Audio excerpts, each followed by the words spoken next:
Hi! Welcome to Rama Telugu కథలు. ఈరోజు పొడుపు కథ వచ్చేసి ఈత చెట్టుకు ఇద్దరు బిడ్డలు. ఈరోజు కథ పేరు ఏనుగు బరువు. మనకి ఇప్పుడు ఎన్ని టన్నుల బరువైనా తూచే యంత్రాలున్నాయి. కానీ పూర్వం రాజుల కాలంలో బరువులు తూచేందుకు యంత్రాలు ఉండేవి కావు. అలాంటి రోజుల్లో ఒక రాజ్యాన్ని పాలిస్తున్న రాజు అనారోగ్యానికి గురయ్యారు. చాలామంది వైద్యులు చూశారు కానీ ఫలితం లేదు.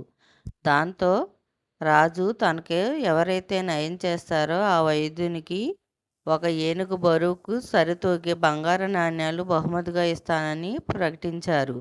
ఆ వార్త విని చాలామంది వైద్యులు రాజుకి వైద్యం అందించేందుకు వచ్చారు.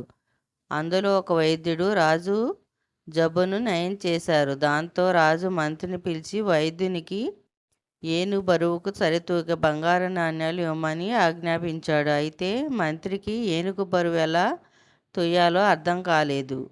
కాసేపు ఆలోచించి అలా చేయటం సాధ్యం కాదని రాజుకు విన్నవించుకున్నాడు. అప్పుడు రాజు సభలో ఉన్న వాళ్ళందరినీ అడిగాడు. ఎవరు కూడా సలహా ఇవ్వలేకపోయారు. ఆ నోట ఈ నోట ఆ వార్త రాజ్యమంతటా తెలిసింది. ఆ రాజ్యానికి దగ్గరలో ఉన్న నదిలో పడవ నడుపుకునే ఒక వ్యక్తి ఆ వార్త విన్నాడు. ఏనుగు బరువును తూచే ఆలోచన అతనికి తట్టింది. దాంతో నేరుగా రాజసభకు వెళ్ళి ఏనుగు బరువును తోయటం సాధ్యమే అన్నాడు. అతని మాటలు విన్న రాజు సరేనని ఏనుగుని మావిటిని పంపించాడు. వాటితో పాటు బంగారు నాణ్యాలను పంపాడు. నది దగ్గరికి వెళ్ళిన తర్వాత నెమ్మదిగా ఏనుగును తన పడవలోనికి ఎక్కించమన్నాడు. పడవ నడిపే వ్యక్తి చెప్పినట్టుగానే మావిటి ఏనుగును పడవలోనికి ఎక్కించాడు. ఆ ఏనుగు బరువుకు పడవ నీళ్ళలో కొంత భాగం మునిగింది.